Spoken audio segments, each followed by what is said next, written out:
Villa face Chelsea on Saturday at 5:30. Villa, of course, had a very entertaining game against Liverpool midweek. Swashbuckling, one might say, Vish. They face Chelsea at home, who are not in a good moment currently. They won 5 in a row throughout December. There was very, very tentative talk, probably not so much from Chelsea fans, admittedly, but there was a suggestion in the title and mentioned.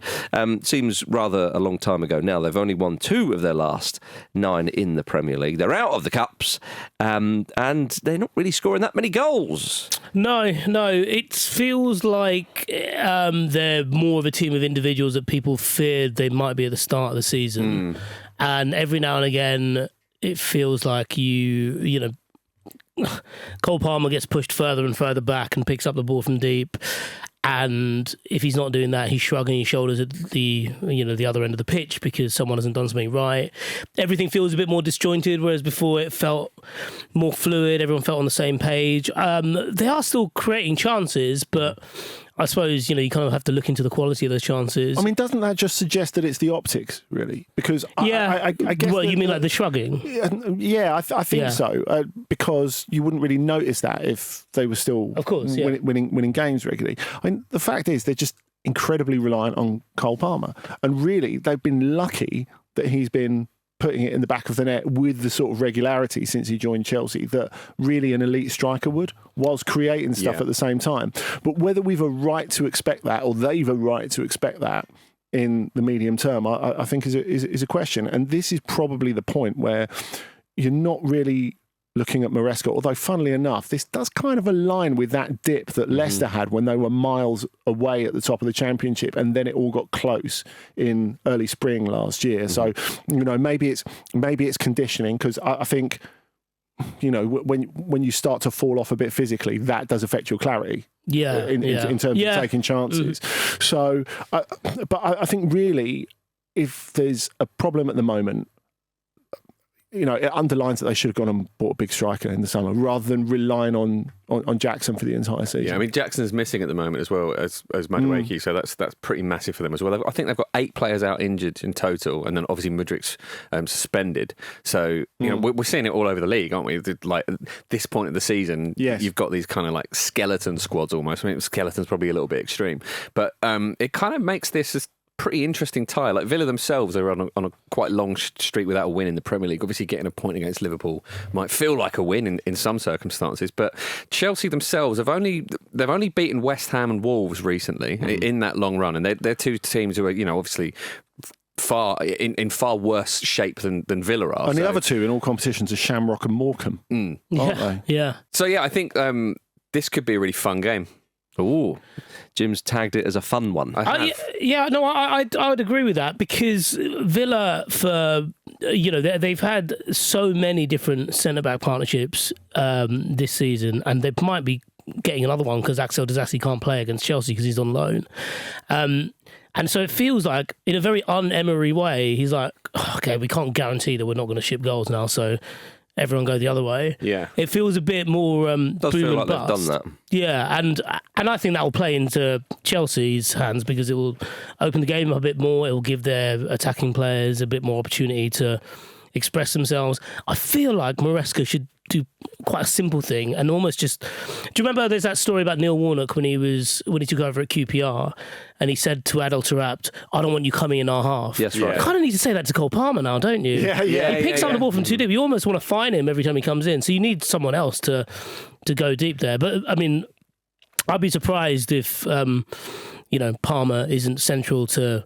Or, a lot of the good stuff that happens for both sides on the weekend. It would be a bit annoying because there was reports that Warnock fined him if he went in at half. Yeah. Whereas he's like, well, I've got it's kick-off. You know what I mean? No, that's a grand.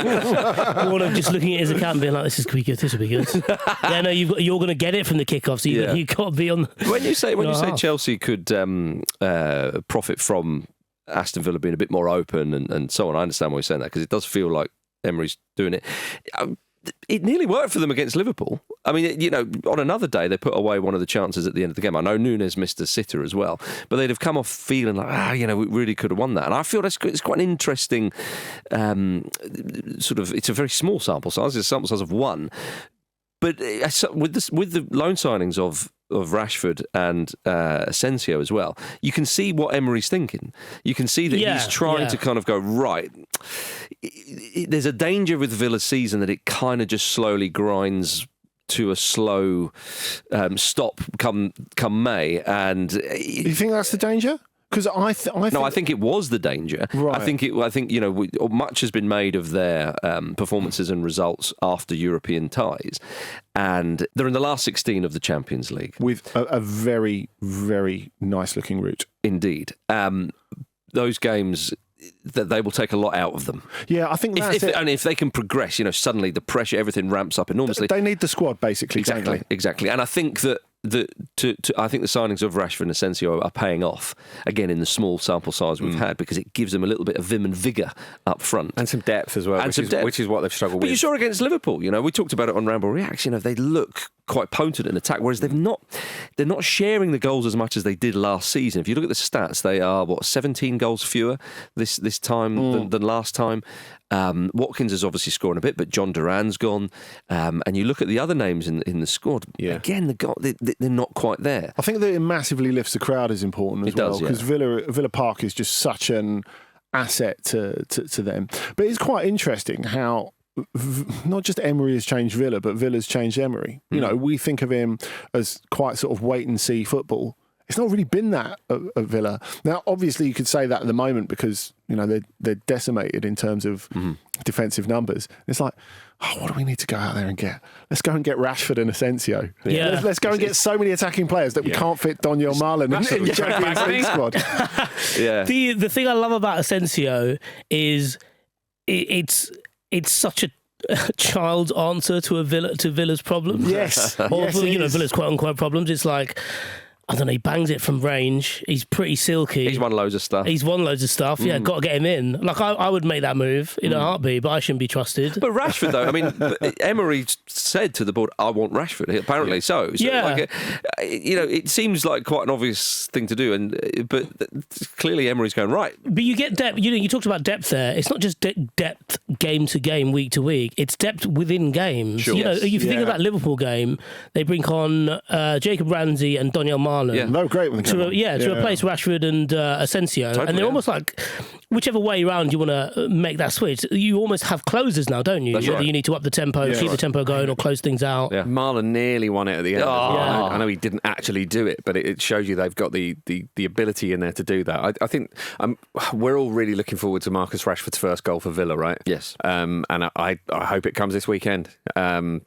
It will be a massive, massive moment for them and for him and for all the doubters and the haters. And we've been doubters, not haters. Well, no, we've been investigators. You feel like you're writing his social media post in response to all those haters on his behalf already. When you talk about sort of haters, I think he's got a lot of love, actually. I think, and I think we're probably echoing the thoughts of a lot of people here. The doubters were because you're just responding to what you're seeing and hearing, quite frankly. But I think there's a lot of goodwill for there. But I think it's a bit like you sort of when you tell off a child, your own child, obviously, and go, I'm not angry, I'm just disappointed. I think people are disappointed with what's happened to him. I don't think they hate him or anything like that. I think it will be a moment though when he scores his first goal for Villa, but also as well with Villa. You look at them in the league table; they are 9th, and it's such a solid pack, isn't it? Above them, there's no guarantee that they get back into European football, and to have a even if they get hammered in the last 16, it's been a successful European campaign.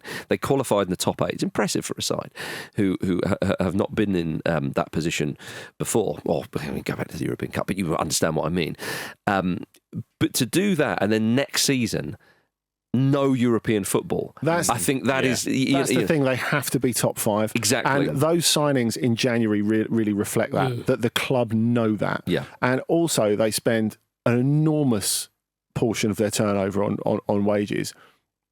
It's ridiculous to say when they've only just got back in the Champions League. They're kind of a bit reliant on that money. Yeah. They really need that money. Both clubs are in a situation where they need to address the slump now, like literally quite now. So again, big ding-dong potential. Big ding. What about Chelsea then, in terms of sort of Champions League potential for next season? I mean, Enzo Maresca recently revealed that he was told to deliver Champions League football within 2 years of taking over the club. And former player John Obi Mikel responded to this.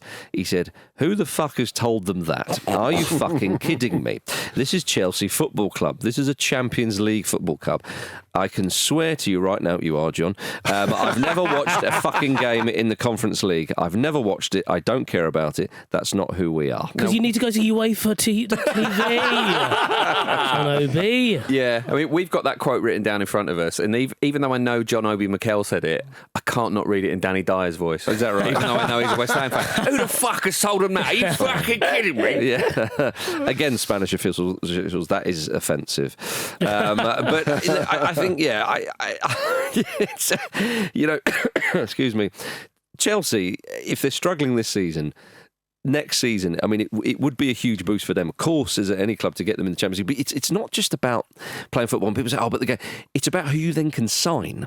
Yeah. If you're talking about Chelsea, understandably going after a big striker, we all thought they were going to get Victor Osimhen, didn't we? Really, that seemed like a good fit, and that might yet happen. But indeed, but my goodness, you're more attractive. You can say to this huge striker, whoever that may be, come and play Champions League. Absolutely, and I suppose obviously loads of their players are on very, very long contracts. But if this goes on for a while and Cole Palmer makes it clear he really wants to leave, it's another issue, isn't it? Chelsea are reportedly confident they'll be able to sign Mark Gay in the summer after failing to do so in January. Who's next for Gay, by the way? They're confident. I mean, he really is the belle of the ball at the moment, and everyone's trying to sign him. Some people trying to sign him, and we'll have a saga. Is it going to be another Mark Gay saga come the summer? No, I think it'll be over quite quickly because of his contractual situation. But do you think it'll be Chelsea he goes to? I don't know, to be honest. Hasn't he made quite positive noises about Newcastle in the past? He did it about the ground in particular. He said that the fans and the ground, it was great. But I mean, they were kind of the only show in town at the time. Yeah. Whereas with 1 year left on the contract, he's going to have a choice, and I think a better choice than a lot of people realise. He's got a year after this summer. Yes, and so really, if you're Palace, if you're it's now or never. Yeah, exactly. Yeah. Unless he signs another contract, and it's way less than they were asking last year. Well, he could sign another contract and adhere to it. Just give them a bit of. I suppose a bit. Then again, he probably still speaks to Wilfried Zaha, so maybe not. Yeah, it's true. Also, a little move to Turkey, a little loan deal, loansies to Galatasaray. If you can't make your mind up.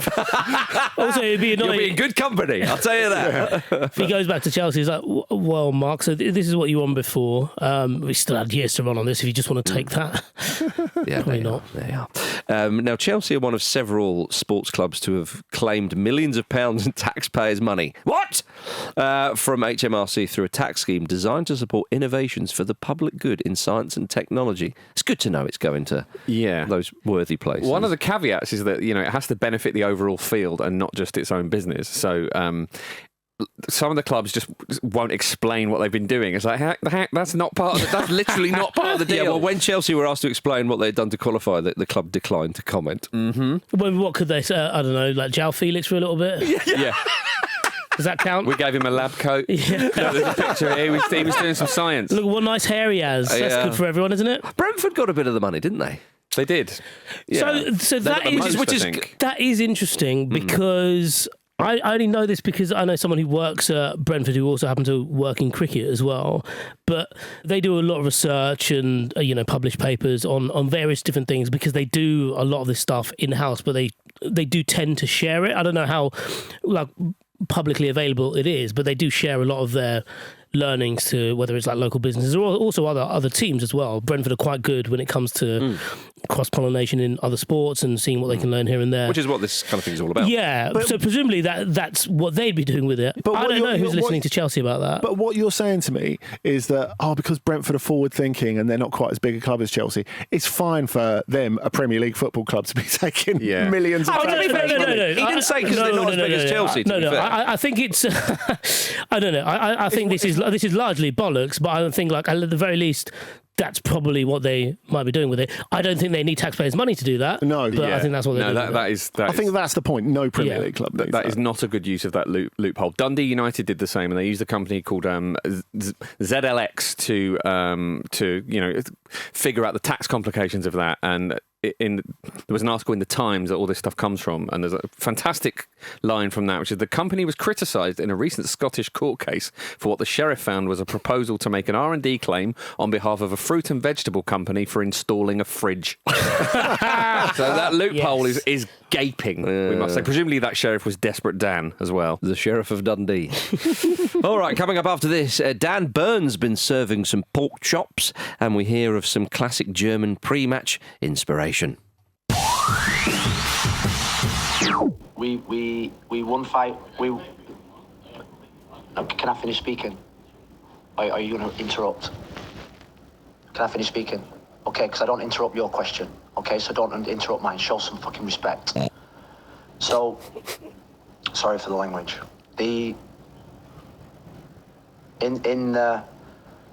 Sorry, what was the question? Ask me the question again, please, Franco. Hey, Fizzer, back in action soon enough. We'll get to him later. Newcastle versus Nottingham Forest on Sunday afternoon. Newcastle have won just one of their last 4, conceding 11 goals in that run. Andy, for a time we thought, Newcastle, they're on the march. They're on the run to Champions League qualification. And, of course, they've been impressive in the League Cup. But the league form of late hasn't been that good. Yeah, and right up until they had their good run, it was really terrible. And people were questioning Eddie Howe seriously for the first time. And I think that's the thing with Newcastle, isn't it? They finishing top 5 to them, we're getting used to saying top 5, aren't we? We are. Is massively important to where they're trying to go. And I think the consequences will be quite severe if they don't make it. The problem is the difference between their best and their worst is absolutely enormous. We saw the worst against Manchester City. Yeah, and that's the problem. Really. When you say the consequences will be severe, are you talking financially? Are you talking attracting players? They need some financial wiggle room. Never mind attracting the players, they've got to be able to buy them. You know, I think, and when you look at the fact that they've extended the contracts of Guimarães, Gordon in the recent past, they're hoping to do the same with Isak. This all takes up, I guess, what the Americans would call cap space. And as well, that sense of we've got to keep moving in the right direction. You know, they had that initial 2 years, which was enormously successful. Now they've had this season out of Europe. They need to keep going in the right direction. And Jim was speaking before about that logjam at the top of the Premier League. I think it's really tricky for teams like Newcastle and Villa, sort of upwardly mobile clubs who are not quite in that ultimate top bracket. Who also got eyes on cup competitions as well. Yeah. Yes, it is a tricky one. And Forest themselves have not been great of late either. They lost their last 2 away Premier League matches, and they were really poor, as I mentioned at the start of the week against Fulham. That was a 2-1 thrashing, wasn't it? Oh my goodness! I mean, it should have been 3-0. Really, it was so one-sided, and I couldn't believe that Forest. Well, I mean, I can, but you know, if you were to take away the badge and you didn't know who this team was or where they are in the league, you would think this team's got not much to play for, or they're newly promoted or something. You wouldn't have a clue that they were going for Champions League spot. Is that the Adama Traore effect? Could be. Turning a thrashing into a narrow win. I mean, he did set up the first goal beautifully, Jim. He played quite well, didn't he? Yeah. All right, he's outside. Say it to his face. Right. But Forest were really poor, though. And I think some people have been waiting for Forest to kind of... wobble for a wobble, exactly, Jim. For I don't know whether it be fatigue or realisation that perhaps they're maybe not the third best team in the land, or nosebleed. Yeah, exactly. Yeah, whereas they're unsustainable standards, and of course they've not had a lot of injuries so far this season as well. Which are 2 huge things. But they've been very, very good this season. They've been it's the side that have caught the eye in some regards the most this season in the Premier League. And so, can they then pick it up? You know, they'll be wanting Newcastle, Vish, to put in one of their poor performances. And Chrissy Wood returning there gives a little bit of narrative. He doesn't seem like the kind of the type of chap who would use that as some sort of motivation, because this season he seems like the type of striker who gets a sniff and he puts it away. Yeah, he also doesn't seem to have vengeance in his heart, because every time is that just a Kiwi though, do you think? Yeah, maybe a little bit. There are some bad Kiwis. I was not going to name any, but there are some bad ones. About it, didn't you? I did, yeah. There's a list in there. God, it's still there.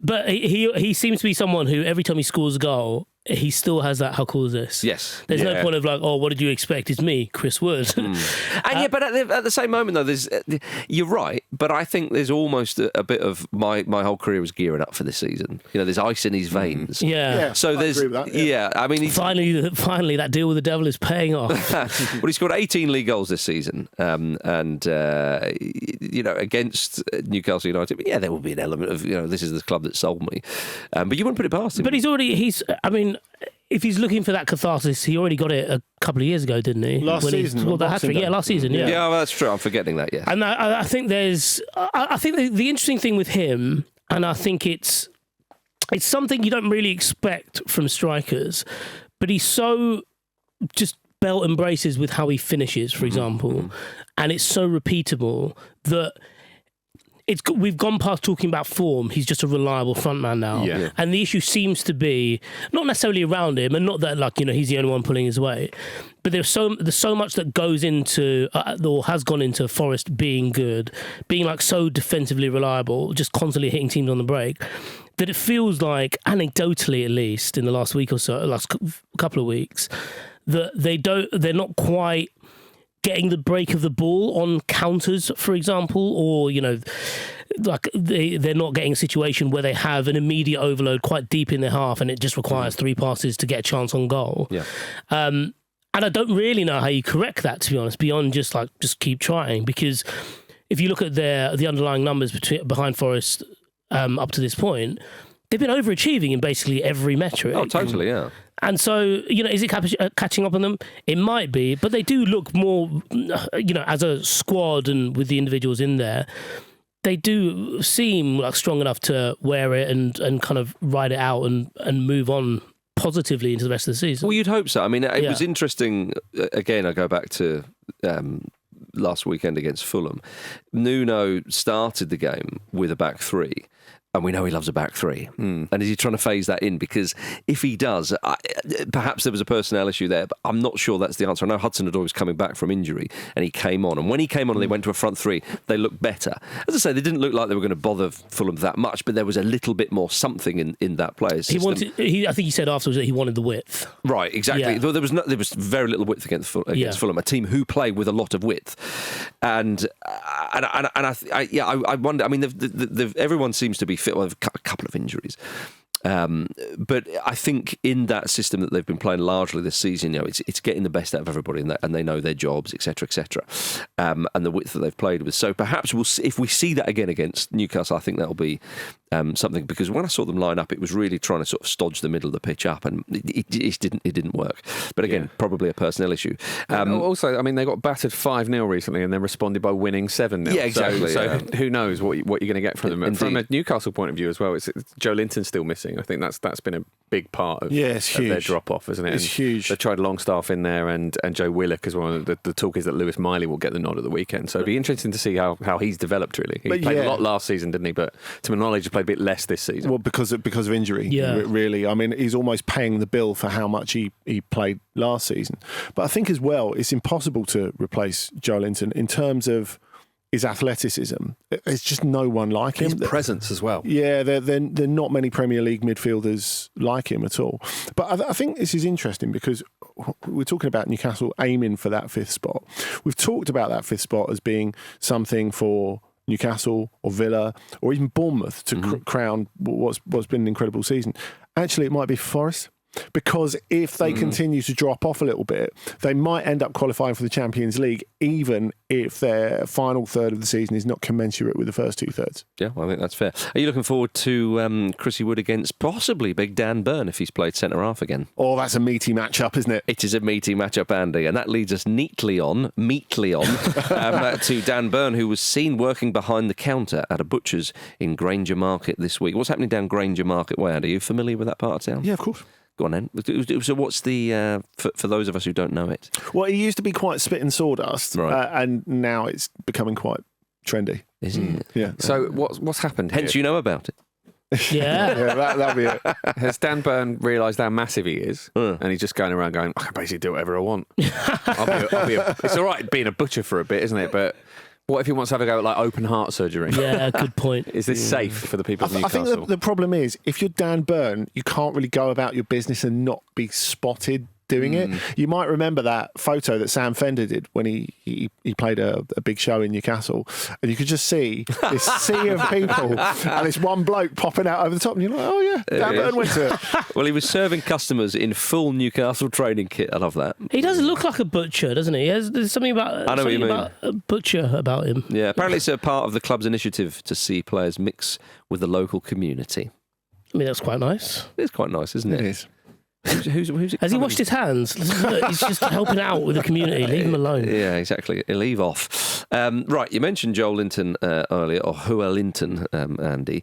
His former club, Hoffenheim, of course, are out of European football. They were beaten by Spurs much earlier in the season. An interesting story regarding their manager, Christian Ilzer, has come out this week, but this goes back to a game in December when they played Freiburg. He reportedly put on a chef's hat, a la Dan Burn, and waved a dildo in front of players and staff. That's nothing to do with Dan Burn, I want to make that clear. So yes, he waved a dildo in front of players and staff as a part of his team talk before the match. He apparently whipped it out and shouted, "You have to be just as hard as this dildo!" That day, they drew 1-1, but he's only won 2 of 10 games in charge. It's good to see the influence of Louis van Gaal still existing in the Bundesliga, isn't it? Yeah, but Van Gaal didn't need a prop, Andy, did he? And I don't think that's the difference between Bayern and Hoffenheim. And really, for that particular sort of team talk, I don't think Van Gaal would have needed a prop either. No, I mean, visual metaphors can be useful, but like you have to train as well. You do. It can't just be that. There seems to be this kind of management style now that's like a little bit LinkedIn, a little bit like Gollier sort of. Do you know who popularised that, Jim? Clown school. Your man. Indeed, the brain and the Arteta. heart. Yeah, exactly. Yeah. But The brain, the I heart, can't and the- stress and the- enough as well. and the you still todger. have to practice corners. Okay. It can't just be stuff like that. The mix of that, Julian Nagelsmann had that down pat at Hoffenheim. So what they had is they had these massive screens on the pitch so he could talk them through tactical concepts while they were doing them. And if he felt they did particularly well, they could play FIFA on the big screens at I home. thought you said he was going to throw something else on the screen. You get rewarded for this. Put it on. What do you reckon, Vish? Yeah, I mean, it's just all I could think of if you're a player there is like, didn't see any packaging from that dildo. Has he bought that from home? Or is that his office one? Yeah. His office one. Can we see the receipt for this? Oh, I threw it away. I just said didn't want a receipt. Surely, again, and we know he's a gun for hire these days, that's a job for Wembanyama, isn't it? Also, Again, no, he doesn't need a prop. A does gun he? for hire. Very Lads, quickly, I want you to be hard for this game. Well, that's not... Oh, I see. Oh, I see. very quickly. What was the chef's hat for? Yeah, that's yeah, that I forgot detail. to add that on. No, I was going to go with the chef thing, and I thought, no, if the dildo's here, I might as well use it. Yeah, now we're cooking up sex. Yeah. What? In a film that a friend of mine once saw. Yeah. Oh, I forgot I had it on. Coming up after this, Arne Slot obviously doesn't listen to the Ramble. Right then, everybody. Manchester City versus Liverpool Sunday afternoon. Ooh, was once a big one. Still is a big one, to be fair. Does it deserve the whole... Yes. Oh, I think so. Oh, it does, Andy. No, for I different think reasons so. this time. I think it's a bit more Tom Jones end of the market. No, I don't. I think this is more... Just do it. This is Mortal Kombat. Finish him. I'm not doing the Tom Jones Can impression. we have a Tom Jones Mortal Kombat then? Oh, Gordon. So if someone said finish him and Tom Jones was watching and saw, like, I don't know, someone pull a skeleton out of a body, which is like quite disgusting really, but it's Mortal Kombat, I think he would see that and go, oh. Yeah. That'll do. Yeah, I'll thank that. you. Yeah. you. He's not going to do the finish him. We'll just accept that and move on. Yeah, fine. But that's not what people want from me. They want me to play the classics. Do you know? Nick here, There were here. 3 people here who wanted the specific thing from you that you just didn't give us, actually. I'm not. This is my Bob Dylan moment. Okay. I think I'm going to disagree with Andy on the thing. That was Tom Jones, actually. Yeah. It sounded more like Pele in the advert. Tom Jones. I know Welsh can be a bit of back at the throat sometimes, but not in that. He was speaking English there. Yeah. Go on. Because I think for the same, for the same reason that Arsenal ended up really going at City, I think Liverpool similarly are going to the Etihad with obviously a focus on getting ahead in first place, but also burying some demons, searching for a bit of catharsis as well, like almost that sense of you've brought us to this. You've driven us to be so obsessed with this that one of our favourite ever managers decided to leave at the end of last season because he couldn't hack it anymore. We are going to batter you. Yeah. And we are going at you. There's also a sense that, Liverpool have drawn a couple of games recently, so everyone's like, oh, are they wobbling? Like they're not really, are they? If they are, it's a teeter. Well, they need to put a stop to that chatter. Exactly, yeah. And this is a great opportunity to do it because obviously this is not a Man City team that are in great shape, but a win against them, particularly if they can make it a big win, which we all know they have the ability to, still carries the status, doesn't it? It's the problem Man United have. They, even when they're not good, everyone's delighted to beat them, so it seems like more of a crisis than it is. Yeah. I mean, but surely though, Man City are going to bounce back, aren't they, Jim? Surely they're going to show some energy and show the world how to press against opposition. Surely that's going to happen, isn't it? Yeah, I mean, we all watched them the other night. I know it's not the same as being at the Bernabeu, but Pep has got to fix their fragility, isn't he? Because it's not just that they didn't compete. It's not just that they were. They looked like they couldn't run as fast as Real Madrid. They were just carved open with such ease. And this is a Real Madrid side that's, there's got a little bit of a makeshift defence. You've got Rudiger coming back. You've got Valverde playing at right back. And this Liverpool team is absolutely flying. Yeah. I think that's the thing. Like they don't fancy it anymore. Minus Haaland, they've got no way to get at a team, which is remarkable. We know the physical side of it already, and they didn't fancy it at the Bernabeu. It's as simple as that. I think it's more than that. I think they went in with fear. I think they look okay, fine. That's me being a bit. They don't have it in them at the moment. Fine. They physically don't have it. That's in what them. I mean. It's just a turn of phrase. Yes, it's. They knew they were going to get. They were beaten before the whistle went. And against Liverpool now, what are we going to see? Are we going to see a team who go, right, okay, come on, let's get up for this? We saw that in the first leg against Real Madrid. They were they put in a better performance than what they've been doing against some of the top sides. But they were only capable of a limited amount. That was the problem. That's the point. And that is the whole problem coming into this. And look what happened at the end of that game. If Man City could have won that game 2-1, I think they would have still lost in the Bernabeu, don't get me wrong. But if they could have won that, it would have shown them, actually, hang on, maybe like we can do it with a bit of collective will and so on. I think it would, at best, paper over an enormous crack this season, at very, very best. But that's not what happened. What happened is that, again, they capitulated. And that makes it just like it's like you're trying to climb out of a hole or something, and every time you fall back down, the hole seems deeper. Yeah. And they've got no intensity. And if you take intensity out of a Pep Guardiola team, it just makes no sense. It's pointless. Yeah, the system doesn't work. But how do you change that at this point in the season? I don't think you really can. You can't change it midway through a season.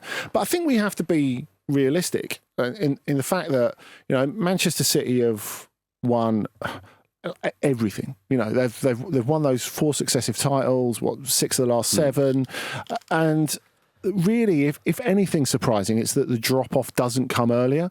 Because if you look at the physical and mental effort required to stay at that level, and you spoke about the intensity, I think it's just impossible to get back at this point this season. I don't subscribe to the view that City are finished and from this point they're back in the pack. I think that's nonsense. Obviously, depending on what happens with the charges, but they've started to do the rebuild already. And if this turns into what last season was for Liverpool, in sense of rebuilding to come back really stronger, that wouldn't surprise me if they were able to do that at all. They've still got incredible resource. They've still got a lot of very good players. And I think we can look at there are different types of players who are suffering at the moment. So Kevin De Bruyne, this is probably the end of him at City. Reports suggest Bernardo, and a load of others are going to be sold in the summer. Bernardo, it might be. Kyle Walker, obviously it is. You would expect him to go permanently to Milan in the summer. But there are other players who are having bad seasons, very bad seasons actually. So Ruben Dias, John Stones, who will be great for them again, I think. So to say that, right, this is all over, Guardiola's finished, I think is kind of nonsense based on a really small sample size, and it is normal that you have a dip of a season. Because if you look at Liverpool's last couple of seasons, 82 points last season and not a great ending. You know, they couldn't keep up with their great start results-wise. And then the season before, 67? Mm-hmm. And that is the price of competing at this level. It just takes so much out of you. It is, but the thought of them becoming one of the pack, I don't think is nonsense, though. And I think that... No, the thought of it's not nonsense, but to say that that's definitely going to happen and the ship has sailed now is nonsense. There's not enough evidence to say that. Well, I think that there's mounting evidence every week. I mean, so Pep Guardiola... No, but you're talking about one particular season. I am saying... If also, you're that end of Barcelona season, the last season of Barcelona as well. That's all ancient history. That's over a decade ago. But it's all we've got to go on. And going on that, I think that their imperiousness has gone. And I think that, and when they've become one of the pack, I mean, that doesn't, Arsenal are one of the pack, you could argue, you know what I mean? And they're this season maybe not, but, going at it and so on. But they get to the end of this season and they finish in the top four. They start all over again. And until proved otherwise, they are still City. I don't know, though. What's interesting about that particular situation is the idea of them starting over again with Pep Guardiola still in charge. He's been explicit that he wants to stay there. I imagine they will. With 1 year left on his contract. Indeed. I think that's so interesting to see whether that will happen. But the churn is what's going to be interesting, right? There's so many players that they're talking about selling, like about 7. So, I mean, that's a hell of a lot of change for him to sort of get that right immediately and then get them back into being what they were and competing on all fronts with like a massively new squad coming off the back of this. I mean, that's a massive challenge in itself. We'll see, won't we, Andy? Liverpool, their opponents on Sunday, are undefeated in 22 consecutive league games. Smug, isn't it, that? It really is. If Darwin Núñez puts that chance away from Villa, you would imagine that they would have... what are they, 8 points? I mean, it could have been 10, couldn't it? I know Arsenal have got the game in hand. But he didn't put it away. And he gave a little bit of criticism for Núñez, not for missing that chance, but for how he reacted to it. Exactly, which is interesting. I think it was constructive criticism, which Núñez immediately took to social media to complain about. Yes, he did. So an interesting sort of situation. He also said in his press conference this week, when I was driving up, I was listening to Talk Sport, and I don't know who he is, but I think his name was Mark Lawrenson or something. He's a former Liverpool great. He simply couldn't understand that I took Trent off, which I understand from his perspective because he played so well and scored a goal. Yeah, Loro is fuming in his chair in his living room that doesn't match any of the other furniture. Loro just sat there, really annoyed about that. Loro's putting a group together to get him. Do you know what the group's called? Oh, no. Mossad. Yeah, with that, Vish? Yeah, fine. Fine. And we'll leave that there. I want to talk about Major League Soccer. It kicks off this weekend with Ollie Giroud and Hugo Lloris's LAFC facing Minnesota. Sad news, apparently reports of Giroud getting burgled recently, which is very, very sad. But it'll be nice to see him back on the pitch, though, for LAFC. It's nice to even imagine him, isn't it? It'll be nice to see him back in the LA Sun. Of course, they played an away game in Colorado this week, and Olivier Giroud had frost in his beard. Oh, wow. It was like quite Game of Thrones. Is he going grey or was it frost? It's definitely frost. But okay. I think, there was a sense of, that's not quite what I signed up for when I joined LA. Fair. Well, something that we all are desperate for is for Fizzer to get back in the dugout for Portland Timbers. And they face Vancouver on Sunday, looking to avenge their 5-0 defeat on the last day of last season. Fizzer said, sometimes in life, you've got to suffer to get better. Now, Portland Timbers held their annual victory log blessing last weekend, which, if I'm honest, does sound a bit pagan, but it is a tradition where the team gathered around the season's brand new victory log, a fresh cut tree sourced near the stadium. They recite an old Irish blessing and take turns touching and placing their team scarves on the wood. I do quite like it. Brilliant, yeah. If you see footage of it or see the things that are written about it, they take it really, really seriously. Obviously, with a little bit of the tongue in cheek, but it does feel like it's a really significant part of the season. Everybody's behind it. Yep. It's like it's not quite the quirky little thing it sounds like, and it's brilliant. It will almost certainly end with Fizzer in a big timber man. Yes. Imagine if they Wicker Man Fizzer, and then they play Brentford. Oh no! I also think, like, if we speak like this, the American listeners can't really hear us. It's because they've got no real history as well, Jim. Unbelievable.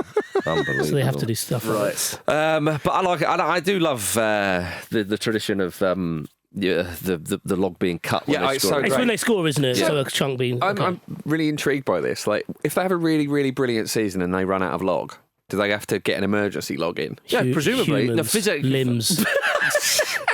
Presumably Physio has to go and fetch one. Yeah. Oh, that's a sapling, you fool. What have we got that for? I read as well that they also, I don't know if they still do this, but there was a time where they would cut a slice of log.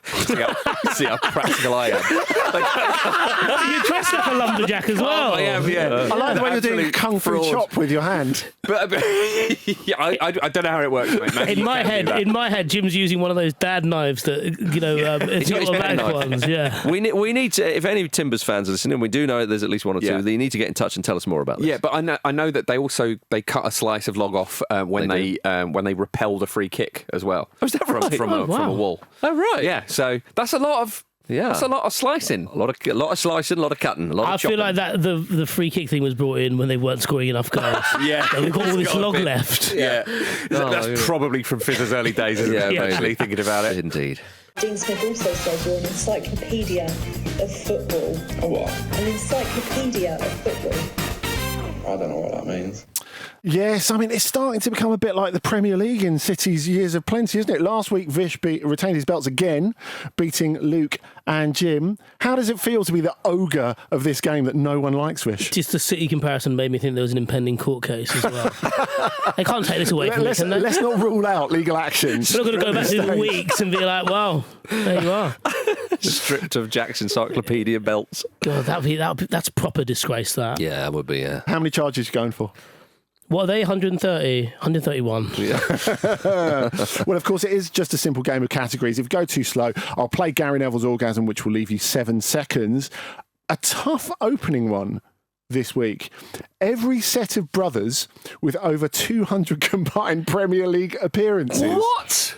Can I go first? Each pairing must have at least one Premier League appearance each, and it includes half brothers. Okay, who goes first? We are going to start with Me. Vish because he is to my left. The title to the man with the belts starts. Neville. Never starts. Neville. It's specifically Premier League, is it? Yes. Yeah, the Wallaces. Very Oh, good. wow. Well done. Oh, there's a blast from the past. Ferdinand's? Ooh, very good. The Toures. Oh, yeah, of course. Excellent. So can it be that only one of them has played in the Premier League?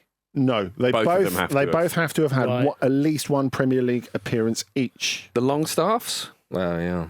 I thought you had that. Wow. That must have been close. Yeah. That must have been close. Matty's not made enough, has he? I'm surprised. I thought you'd had that. Raphael and Fabio.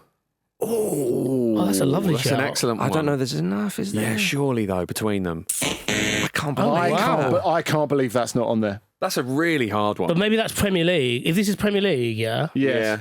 maybe they didn't make 200 Yeah. together. Well, clearly Maybe. they did. Yeah. Well, Vish has got the round again. Wow. Nobody can stop him. Who else did we miss? Yeah. Right. There are some good ones in here. Andy and David Linnigan, 229. You might have got that I one. wouldn't have got that. Jim. Christian and Jonathan Benteke. Oh. Really One of them's sharing doing the a lot of burden there. heavy lifting. Christian, 280. Jonathan, 1. The Hazard's on there in a similar. No, Torgan Right. never played here. No. I thought he was at Chelsea, wasn't he? He was. It belonged to them. So we've did he? we've Right, got Craig and Gary Gardner, of course, Jorginho Wijnaldum and Rajiv Van La Parra. Difficult to get, to be fair. John Arna and Bjorn Helga Risa. Jordan and Andre Ayew. Thought you might have the got that one. Ayus was, yeah. Jacob and Josh Murphy. Yes. Martin Yeah. and Marcus Olsen. Michael and Andy Dawson. Right, Phillips? Michael and Will Keane. Yes. Sean and Bradley Wright Phillips. Reuben Loftus-Cheek and Carl Court. Wow, Shola blimey. He did and- say half brothers count. Yes. the Amioni! Shola and Sammy Oh, Amiobi. Pete would have been yelling at his Yeah. device at home. And Steve and Lee Howie. I think Pete would have got that one He would have done that. as well. The week where he would have won the round, he didn't come in, honestly. So, 1-0 to 1-0 to He Vish. wasn't booked to be on the show. To be fair, he's not turned up. So there we go, 1-0 to Vish. Don't get bogged down in inevitability, fellas. I believe in you. You're my Liverpools and Arsenals. Come on! Second round, the top 4 goal scorers from each of the 5 European leagues. So we're looking for the top 4 goal scorers from the Premier League, Serie A, Bundesliga, La Liga and Ligue 1. So you've got a bit of latitude. So that's there's a bit of a field there. Yeah, this season, as stands, if the 4th top goal scorer in each division is tied with another, we're also including them in the top 5. Includes players who might have left the league in the meantime. Oh, Ooh, hello. Jim, gimme. Mo Salah. Erling Haaland. Alexander Isak. Robert Lewandowski. Chris Wood. Kylian Mbappe. Omar Mamouche. Oh, excellent. Ooh. Doesn't have to be in the league anymore, as we said. Yeah, Vinicius Junior. Oh, come on, Vinicius. Oh, wow. Surprising, right? Barcola? Bradley Barcola? Okay. Rafinha. Oh. I had him down. Very good. I went for bloody Vinicius instead of Rafinha. Vish. He's always there or thereabout. Oh, sorry. Harry Kane. I thought you were all politely leaving him for Marcus. Yeah, why do we always forget Harry Kane is playing in this damn game? Oh. Lautaro Martinez. Oh, wow. Again, a big name to be left out. Vish to retain his belt for yet another week. I've got 2 bagsmen, Let's have a Gary. Neville but I... think of another engine. Torres to give Chelsea a place in the Champions League final. Patrick Schick. The headline has been written. Very, very good. Was Haaland not mentioned? I mentioned Haaland it. was Right. mentioned. So the ones you didn't get were Ademola Lookman, who's been in the news this week, of course. Ante Budimir of Osasuna, Jonathan David, Marcus Thuram, Mason Greenwood, Matteo Retegui, Moise Greenwood, Ken, blimey. of course, at Fiorentina, has been having a great season. Usman Dembele, he's got 15 this Oh, year, wow. this calendar year. Flipping And out. Tim Kleindienst of Borussia Mönchengladbach, who might have been a difficult one to get. But exemplary work, Fish. This is getting ridiculous now. He is the Man City of the game. He doesn't even like It's all very it. joyless, isn't it? Yeah, I kind of... Not for Vish, he likes it. This must feel like what it was when City were actually cheating and winning. Innocent until proven guilty.